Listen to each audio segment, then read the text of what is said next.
takeoff was followed live back in Israel, with Prime Minister Benjamin Netanyahu watching alongside engineers from the control center of Israel Aerospace Industries, IAI. The rocket also contains an Indonesian satellite and a satellite of the U.S. Air Force Research Laboratory. The mission is part of renewed global interest in the Moon, sometimes called the eighth continent of the Earth, and comes 50 years after American astronauts first walked on the lunar surface. This is history in the making, and it's live. Israel is aiming for the number moon and you're all invited to watch, said a Twitter message from Space.il, the non-profit organization that designed the Israeli craft. It was backed notably by businessman and philanthropist Morris Kahn, who financed the development of a craft. "Make us proud," he said Thursday. Entrepreneurs, not government space agencies, financed the mission, which was initially projected at $10 million but eventually grew to $100 million. Other partners are IAI, Israel's space agency, its Ministry of Science and Technology. So far, only Russia, the United States and China have made the 384,000 kilometer, 239,000 mile journey and landed spacecraft on the Moon.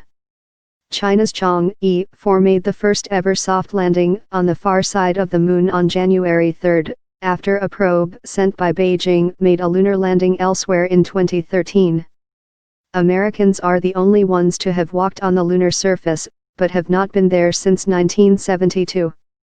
For Israel, the landing itself is the main mission, but the spacecraft also carries a scientific instrument to measure the lunar magnetic field, which will help understanding of the Moon's formation.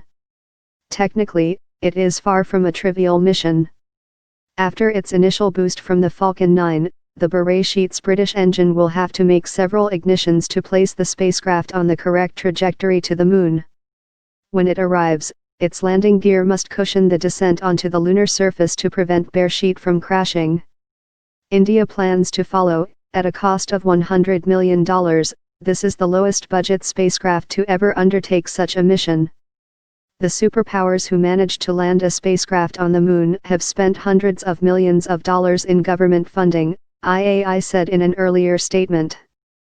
Beresheet is the first spacecraft to land on the Moon as a result of a private initiative, rather than a government.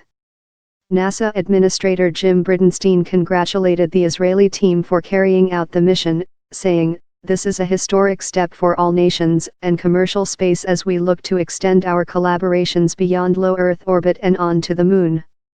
After China earlier this year, and now Israel, India hopes to become the fifth lunar country in the spring with its Chandrayaan-2 mission. It aims to put a craft with a rover onto the Moon's surface to collect data.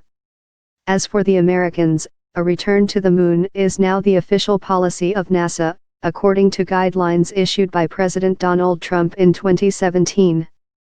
"This time, when we go to the Moon, we're actually going to stay," NASA Administrator Jim Bridenstine said last week. To achieve this, the U.S. Space Agency is changing its model and no longer wants to design the missions itself.